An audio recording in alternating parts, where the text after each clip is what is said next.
ప్రజాస్వామ్య విలువలకు విరుద్ధంగా అప్రజాస్వామికంగా మంత్రి పదవిని అడ్డం పెట్టుకుని ట్రాన్స్పోర్టేషన్ స్కాములు చేశారు. ఈ దోపిడీల్లో భాగస్వామిగా నిలిచడం వల్ల ఈరోజు కోర్టులు కూడా నమ్మిని ఈరోజు మన దేశంలో అత్యున్నతమైనటువంటి దర్యాప్తు సంస్థ సుప్రీంకోర్టు కూడా ఈరోజు వీళ్ళ బెయిల్ని రిజెక్ట్ చేసిందంటే ఈడీ కానీ సిట్ కానీ చేసేటటువంటి ఏదైతే దర్యాప్తులో తేల్చినటువంటి అంశాలతో కోర్టు కూడా ఏకీభవించింది. ఈరోజు సుప్రీంకోర్టు వీళ్ళ బెయిల్ రిజెక్ట్ చేసింది. దాన్ని వైఎస్ఆర్ కాంగ్రెస్ పార్టీ నాయకులు ఏ విధంగా సమర్థించుకుంటారు? ఎన్ఫోర్స్మెంట్ డైరెక్టరేట్ అనేది కేంద్ర దర్యాప్తు సంస్థ. ఆ సంస్థ ఏం చెప్తుంది? 195 కోట్ల రూపాయలు ఈరోజు 195 కోట్ల రూపాయలు ట్రాన్సాక్షన్స్ జరిగినాయి. అందులో ఈ పెద్ద మనిషి కుటుంబానికి సభ్యులకి సంబంధించి దాదాపు 90 కోట్ల వరకు లావాదేవీలు జరిగినాయని చెప్తున్నారు. సో ఈ విధంగా దోపిడీలకు తెరచేసి దోపిడీ చేసుకుంటే వీళ్ళ బ్యాంక్ అకౌంట్లలో ట్రాన్సాక్షన్స్ జరిగినాయని కోర్టులు చెబుతున్నాయి, సంస్థలు చెబుతున్నాయి, ఈరోజు దర్యాప్తు సంస్థలు చెబుతున్నాయి. అంటే వీళ్ళు బీసీలు కనుక అనకదొక్కుతున్నారు, ఈయనకి మాట తీరు ఉంది కనుక అనకదొక్కుతున్నారు, గట్టిగా మాట్లాడతాడని అనకదొక్కుతున్నారు అని డొంక తిరుగుడు మాటలు మాట్లాడుతున్నారు. సిగ్గుపడాలి.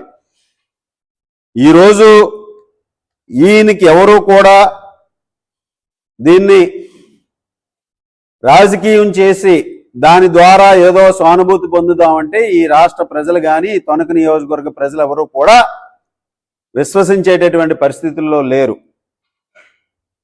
ఈరోజు మీరు అందరూ కూడా అర్థం చేసుకోవాల్సింది,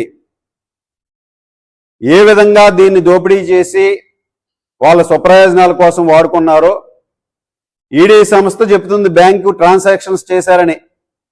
అంటే మీరు చెప్పేది ఏదో రాజకీయ కక్షలని చెప్తున్నారు.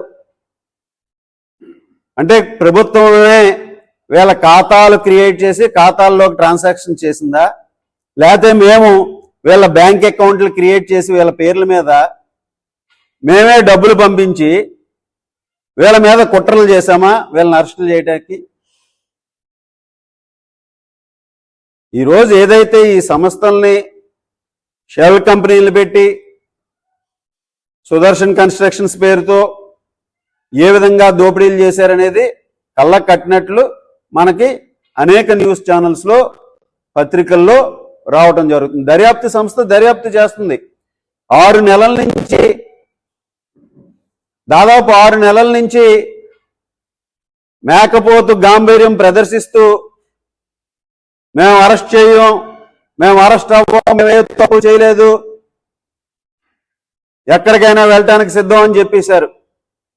ఇప్పుడు ఆ పర్యావసనాలు ఈరోజు ఈడీ సంస్థ దర్యాప్తు తేల్చి దాన్ని అరెస్ట్ చేస్తే దాన్ని రాజకీయాలని చెప్పో కూటమి ప్రభుత్వం చేసిందనో చెప్పో ఈరోజు ఏ విధంగా మాట్లాడతారు వైఎస్ఆర్ కాంగ్రెస్ పార్టీ నాయకులు? మీకు సిగ్గుందా? ఈరోజు ఇటువంటి వాటిని కూడా వెనకేసుకొచ్చి బ్యాంకు ఖాతాల్లో లావాదేవీలు జరిగినాయని స్పష్టంగా తెలుస్తుంటే మీరు ఎన్ని మేకపోతు గాంభీర్యాలు ప్రదర్శించినా ఈరోజు దర్యాప్తు సంస్థలు దీని మీద నిజాలు నిగ్గు తేలుస్తుంది. ఆ పర్యావసనాలు అన్నీ కూడా తప్పనిసరిగా ఫేస్ చేయాల్సినటువంటి అవసరం ఉంది. ఈరోజు ప్రభుత్వానికి దీనితో సంబంధం లేదు, కూటమి ప్రభుత్వానికి సంబంధం లేదు, తెలుగుదేశం పార్టీకి సంబంధం లేదు, లేకపోతే మాకు సంబంధం లేదు. ఈరోజు ప్రభుత్వం కుట్ర పడిందని చెప్తున్నాడు ఆ పెద్ద మనిషి. అంటే ప్రభుత్వమే బ్యాంక్ అకౌంట్లు క్రియేట్ చేస్తుందా? మీ బ్యాంక్ అకౌంట్లు ప్రభుత్వమే ట్రాన్స్ఫర్లు చేసేసిందా?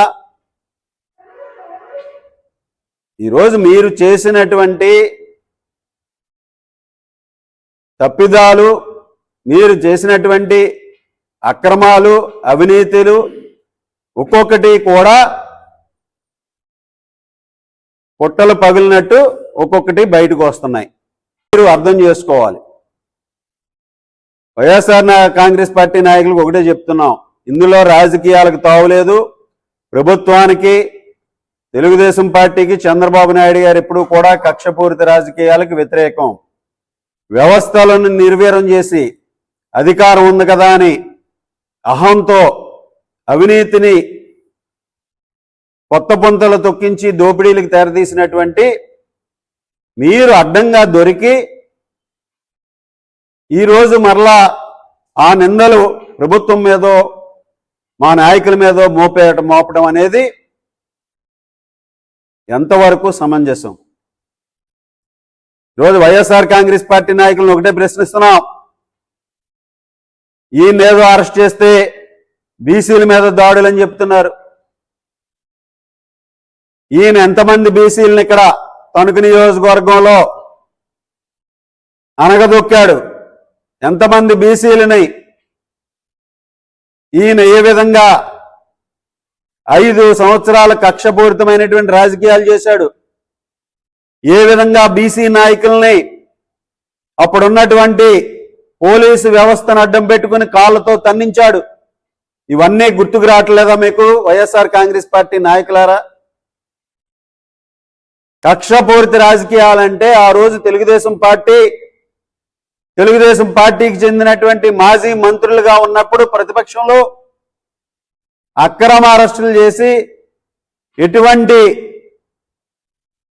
ఆధారాలు లేకుండా తప్పుడు కేసులు బనాయించి కేవలం కక్షపూరితంగా మీరు వ్యవహరించారు. దాని ఫలితం 11 సీట్లకి మిమ్మల్ని పరిమితం చేశారు.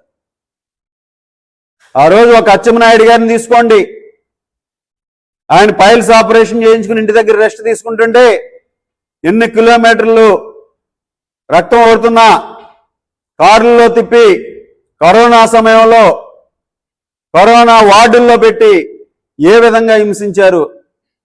ఆఖరికి ఏదైనా మీరు ఆధారాలు చూపించగలిగారా?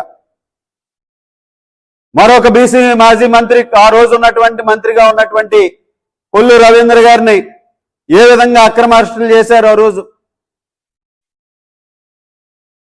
సీనియర్ నాయకులు మాజీ మంత్రిగా ఉన్నటువంటి యనమల రామకృష్ణుడి గారి మీద ఎస్సీ ఎస్టీ కేసులు పెట్టి ఆ రోజు మీరు ఏ విధంగా ఆయన్ని హింసించారు?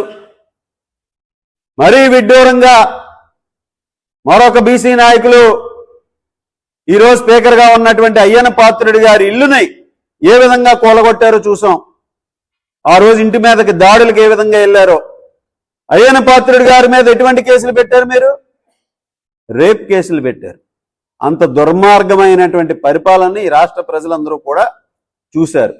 ఈరోజు మీరు ముసలి కన్నీరు కార్చుతూని మీరు చేసినటువంటి తప్పులు, మీ పాపాలు అన్నీ కూడా ఈరోజు పండుతున్నాయి. ఈరోజు మీరందరూ కూడా దాన్ని అర్థం చేసుకోండి. ప్రభుత్వ ప్రమేయం కానీ ఇక్కడ పార్టీల ప్రమేయం కానీ ఉండదు. ఈరోజు మీరు ట్రాన్సాక్షన్లు చేసుకుని మీరు మీ ఖాతాల్లోకి పంపుకొని దాన్ని ఎదుటివాడికి పూయాలంటే ఎలాగా? ఈరోజు సిగ్గుండాలి వైఎస్ఆర్ కాంగ్రెస్ పార్టీ నాయకులకి. ఇక్కడ మేకపోతు గాంభీర్యాన్ని ప్రదర్శిస్తున్న వైకాపా నాయకులందరూ కూడా మీ గుండె చప్పుళ్ళన్నీ కూడా తెలుస్తున్నాయి.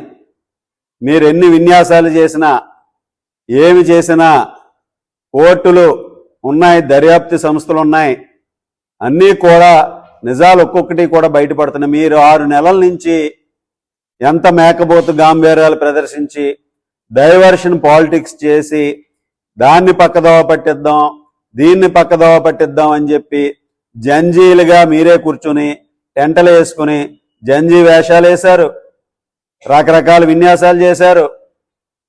ఎక్కడా కూడా ప్రజలు మిమ్మల్ని విశ్వసించరు. ఈ నియోజకవర్గంలో 2019లో కూడా ఆ రోజు మీ పార్టీ అత్యధిక స్థానాలు గెలిచినప్పుడు కూడా ఈ నియోజకవర్గంలో మీకు వచ్చింది 41%, తెలుగుదేశం పార్టీకి వచ్చింది 40% ఓట్లు. ఆ రోజు రాష్ట్ర వ్యాప్తంగా మీకు 50% వస్తే ఈ నియోజకవర్గంలో 41% మాత్రమే వచ్చింది. ఈరోజు 2024లో ఈ నియోజకవర్గం. మరిన్ని వార్తా విశేషాల కోసం చూస్తూనే ఉండండి H1 news AP channel updates కోసం సబ్స్క్రైబ్ చేయండి.